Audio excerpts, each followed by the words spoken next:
That fleeting thing called life isn't always fair. Vacation time goes unused, in-laws can be a pain, fun cars often cost a fortune, but a Ferrari isn't needed for a good romp on the road.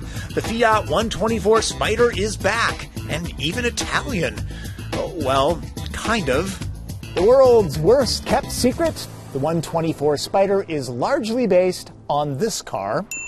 The Mazda MX-5 Miata, they're even built in the same Japanese plant. That's not a bad thing. There are differences, obviously the sheet metal. With a nod to nostalgia, designers used classic cues from the original model that stopped coming to our shores over 3 decades ago.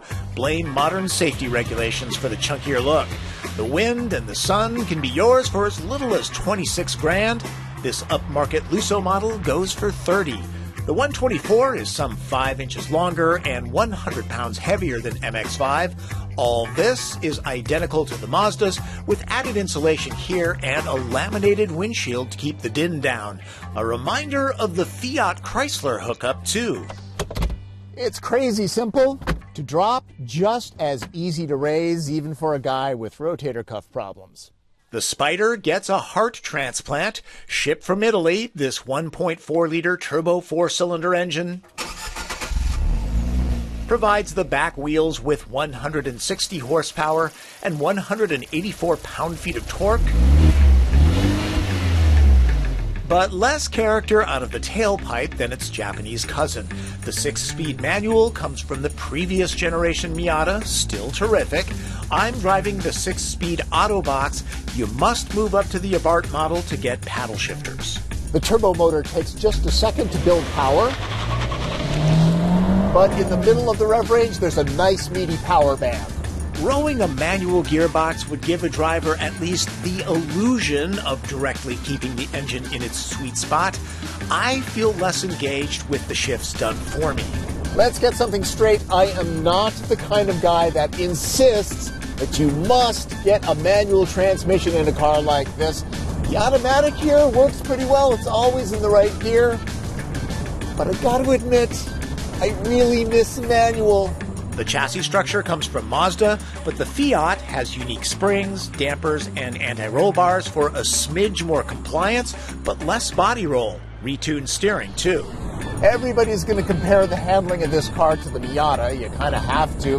I'd say the Fiat is still fun and frisky in the corners, but a little bit more comfortable, a little less caffeinated. This is fun in the corners. You can actually feel the tail kicking out a little bit. Buyers will simply have to test drive both to see which dynamic they prefer.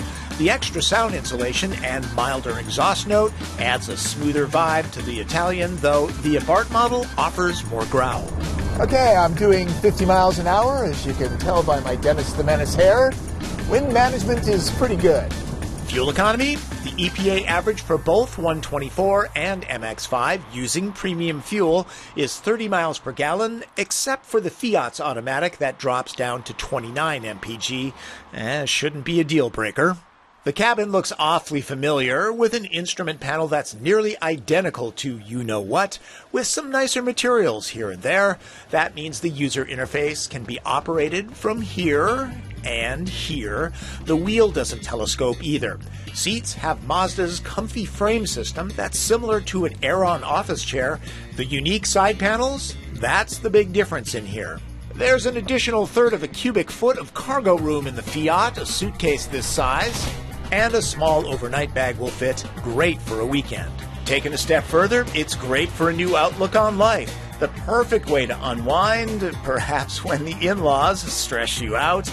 For those wondering about choosing between 124 Spider and MX-5 Miata, well, there is no better here. Just two similar but different ways to get the wind in your hair and sun on your shoulders.